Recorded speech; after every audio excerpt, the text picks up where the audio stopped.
Tolasaan haadha manaasaa baay'ee jaalatuu fi kabajuu dammaquu hin jirtaayii sagaleen kee na jalaa badee ture irrafte moo jedhee gaafata. Haati manaa dammaqaatis jira dammaqoo irrafne jiituutu hawwiituu baay'ee na rakkisaa jira na rafuu diddeetoo kanaafanani jechuudhaan deebisteef mana kana raawwataatan laayikii, sheer, sabskiraayib gochuudhaan akka nu waliin jaajatan kasanii waliin abdannuudha. Manni kun mana jaalalaatii yeroo hundaa diraamaa haaraa heera jaalalaa tokkummaa kan jedhu qabannee kan isinii dhufnuudha. Isinis akka nu waliin taatan kabajaa isin gaafadha. Tolasaan ka jaalalleesaa wayinis haadha manaasaa baay'ee jaalatuu turte. Yaa ta'u malee sababii tasaatiin bakka hojii isaatitti rakkoon isa gahee iji isaa akka aamee ture.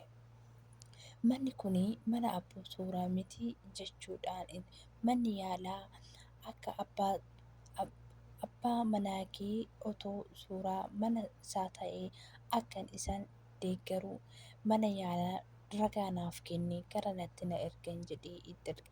Haati manaa isaatis jiituun dooktariidhaan itti seenee ishee kootu seenee dooktar jechuudhaan itti dubbate.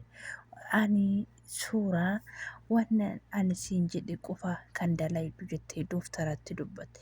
Jiituunis ani suuraan akka inni ijaan argee ilaaluu hin barbaadu. Kanaafiyyuu qarshii amma barbaadde sii kenna waan ta'eef qarshii an barbaadu mindaa waggaa tokko muluu siif kaffalee akka ishee argeessu si barbaada. Dooktaris ishee yaadni keetis yaa ta'u garuu obbo suuraa biraa dhaggeessuu hin dandeessaa jettee gaafatte.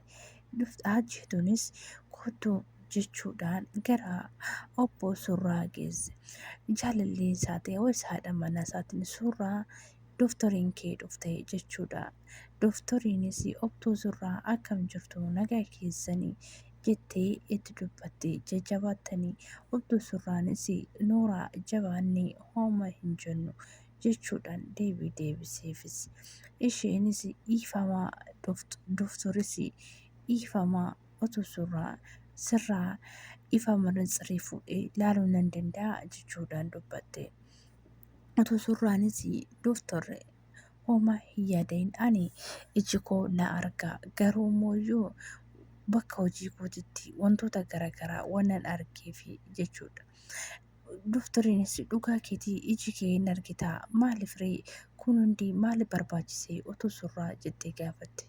Maaliif akka barbaade dooktoroonni koo wanta isin duraanii homa sitti himne jechuudhaan gaafatte. Isheenis homa natti hin himne kottuu maaliif akkana barbaachisee ilaali namummaa koo ijaan hoo ilaalti jechuudha. Sababii innis akka namaa ijaan hin argine akka nama jaamatti kan deemaa jiru haati manaasaa baay'ee jaalatuu fi mana kabajuu hiriyaasaa yeroo dheeraa waliin turte irratti waan isheen irratti jaalala haaraa irratti uumte isarratti wanta akkasii raawwattee fi innis ilaalee aaruu fi manna gubachuu manna bareedduu koo akkam naa jirtaa uumamaa suuraan wayinis mana sanii ba'a jedhee hiriyaan isaa yeroo dhungatu balbala banii maskootarraan dooktarii agarsiise. Dooktariinis baay'ee tokko gadditee boochee caaltuun dhufte. Dammaqoo dooktara akkam jirtu akkam jettee jiituun gaafatte nagaa keenya fayyaa keenya jechuudhaan itti deebisan. Dooktariinis baay'ee haalli isaa akkamii jettee jiituun gisee gaafattutti haalli isaa baay'ee namaaf sodaachisaa kana booddee ijaan arguudhaaf carraa hin qabu jechuudhaan itti dubbatte. Sababiin isheetis innisillee akka itti dooktariin akka itti hin dubbanne ani beekati waan jedheefis isheenis itti dubbatte. Jiituunis dammaqoo tasgabbaa'ee akkasii hin ta'in wanti hunduu isarraa jechuudhaan Dooftar galatoomii baay'ee jechuudhaan dooftaris galatooma otuu sirraa dhufee is ilaalaa jechuudhaan karaa ishee kuttee galatoomii obbo dooftaris jechuudhaan itti dubbate. Suuraanis sababii inni manatsiriidhaan akka nama ijaan hin argine fakkaatee kan jiraatu gochi isheen ilaaltee wanta inni macarrashaa isaa waan baruu barbaadeef haala kanaan deeme. Yaa ta'u malee jiituunis jaalallee ishee gara manaa fidde. Dasii damma koo maal jettee erga si dhukkubee guyyaa kaasee sababiinis hojiinis seeraan hojjetamaa hin jiru waan ta'eef osoo ana na buustee ani hojjetaa kee waliin si waliin ta'e na baay'ee natti fakkaata maal sitti fakkaata jettee gaafatte. Tumsaanis dammatoo jaanni kee kun baay'ee gaariidha. Kanaafuu hojjetaa koo waliin waraqaa qabatee waliin sirreessanii akka waliin turte jaalalleen isaatis isheen irratti jaalattes baay'ee gammadee itti dubbate. Goos jedhee okkee jechaa quba kennaa fi ilaala. Eegaa yaa ta'u har'aa akkuma beekamu sababa jijjiirama hojiitiin sadanni jiru hunduu qophaa'ee mallatteessinee xumurree jirra jechuudhaan hojjetaan otoo kumsaa dubbate. Kanaafuu otoo kumsaa isinis asirratti nu mallatteessaa jechuudhaan mallatteessisiise.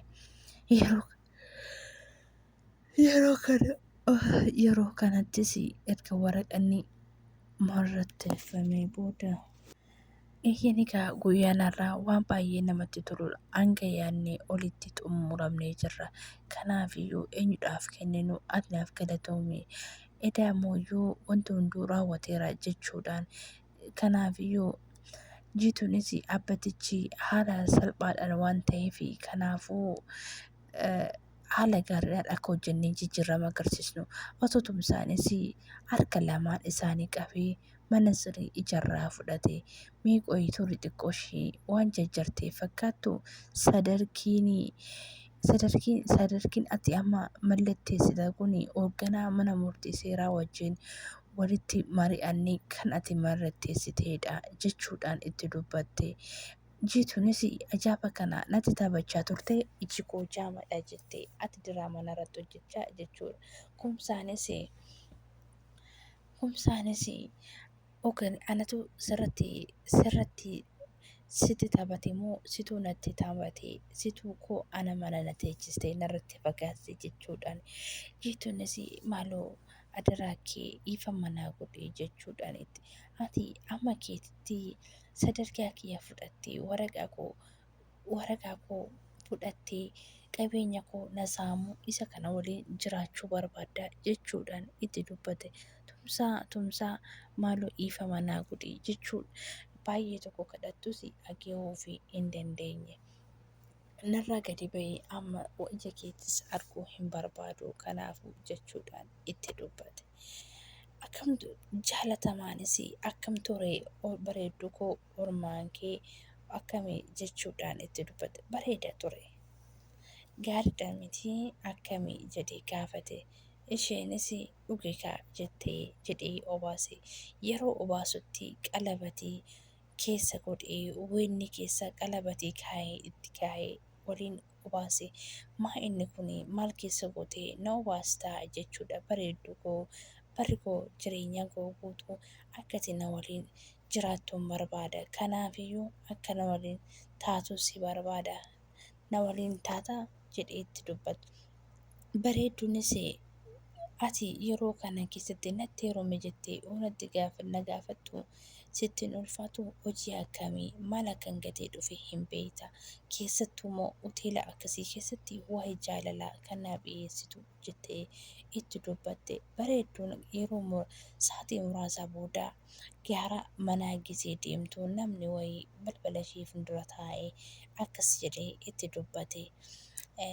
Amma maal barbaaddaa ka'ii qarshii kana fudhadhu gara deemtetti deemi jettee akka kadhattutti itti deemte.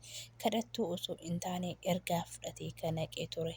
Innis maal jedhee amma sa'aatii ati ol galte kana keessatti bilbilli sii bilbilama.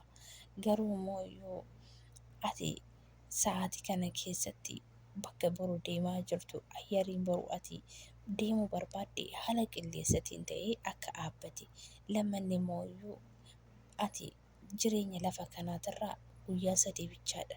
Guyyaa sadii booda hin duuta.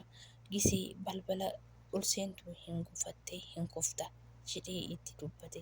Maal jechaa jirta anatti murtamoo jettee itti dubbatte. Yaa ta'u malee haaluma isheen inni jedheeniin booda isheen illee balbala darajaa gisee geessu hin gufatte. Bilbilli bilbilamee fitis akka ayyariin boru hin deemne itti himame. Isheenis yeroo muraasa booda fatanaa inni isheedhaan jedhe hundumaa akka ishee irratti bu'u taasise. Yaa ta'u malee isheenis maaloo ani du'uu hin barbaadu guyyaa sadeen kana keessatti hunduu tanaan jettee du'uu hin barbaadu ani jireenya hin barbaada.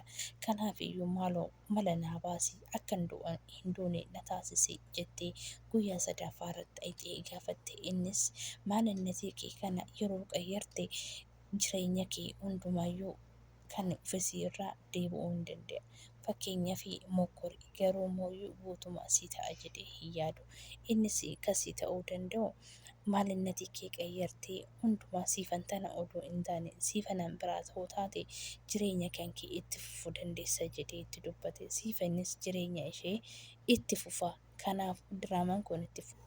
Siifanis yeroo gisee kanatti inni akkas jedhuun kana daddaftee gara manaa galte. Jaalallee ishee ani sitti hin heerumu hin barbaadu jetteen turtee booda isaa bilbiltee maalinni ofii haaraa itti agarsiistee jaalala kennitee fi akka waliin jiraattu akka illee beellama isheetirraa illee hafte itti himte.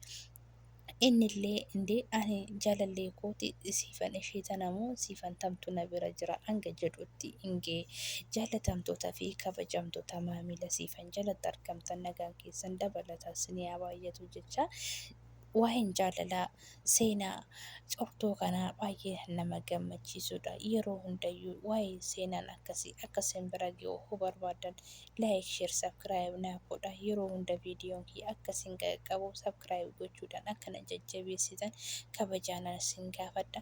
Baay'ee isin jaaladha. Horaa bulaa baay'ee.